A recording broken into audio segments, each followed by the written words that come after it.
সর্বপ্রথম আপনারা সবাই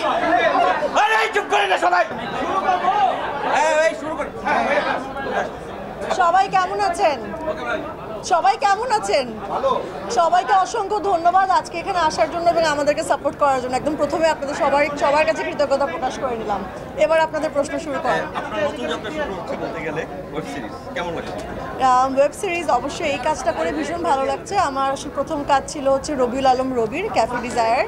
এটা আমার দ্বিতীয় কাজ রাহান রাফির সাথে এবং it was a pleasure working with Rafi. He is an excellent maker এবং অসম্ভব অর্গানাইজড এবং ভীষণ ইনভলভড। আমরা এই কাজটা করতে যাওয়ার সময় অনেক কিছু শিখতে পেরেছি এবং এই জার্নিটা আমার জন্য মায়া স্পেশালি মানে মায়া ক্যারেক্টারটা আমার কাছে অলওয়েজ অনেক অনেক স্পেশাল হয়ে থাকবে। রায়ান রাফির সাথে তো আমরা জানি প্রথম ডিরেক্টর হিসেবে রায়ান রাফির সাথে কেমন ছিল? এই যে আমি সর্বপ্রথমেই বললাম যে রাফির সাথে কাজ করার অভিজ্ঞতা অসম্ভব ভালো ছিল।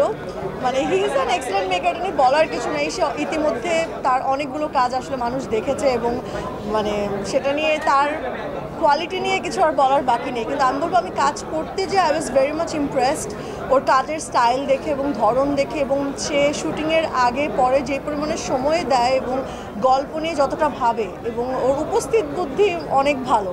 ইনস্ট্যান্স অনেক কিছু চেঞ্জ করে যেটা আসলে রিফ্লেকশন আমরা সেটা স্ক্রিনে দেখতে পাই। আমার চরিত্রের নাম হচ্ছে মায়া এবং মায়া নিয়ে খুব বেশি কিছু বলে ফেললে আসলে গল্প দেখার মজাটা থাকবে না।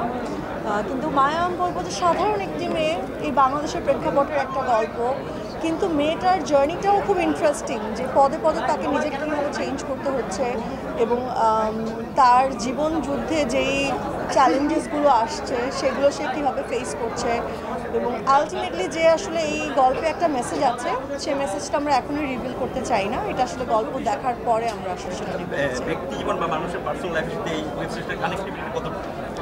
আমার মনে হয় অনেকেই এই গল্পের সাথে মিল খুঁজে পাবে। নিজের জীবন থেকে না হলেও তার আশেপাশে কোনো ফ্যামিলি বা পরিচিত কেউ বা কোনো না কোনো একটা অ্যাঙ্গেলে কিছু না কিছু মিল আমি শিওর খুঁজে পাবে।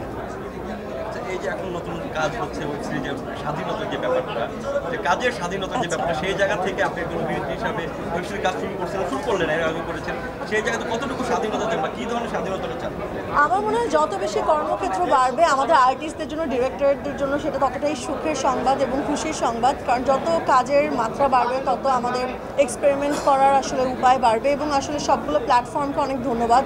এখানে একটু বলতে চাই আমি সুযোগটাকে কাজে লাগে, বিঞ্জকে অসংখ্য ধন্যবাদ এমন একটা সুন্দর কাজ নিয়ে মানে এমন সুন্দর গল্প নিয়ে কাজ করার জন্য এবং সেই প্ল্যাটফর্মটা করে দেওয়ার জন্য এবং স্পেশালি আজকের এই প্রিমিয়ারের জন্য আমি লিলিকে ধন্যবাদ জানাতে চাই। আপনার কো-আর্টিস্ট তার সম্পর্কে জানতে চাই। আচ্ছা, ইমনের সাথে তো আমাদের অনেক আগের বন্ধুত্ব বা অনেক আগের পরিচয়।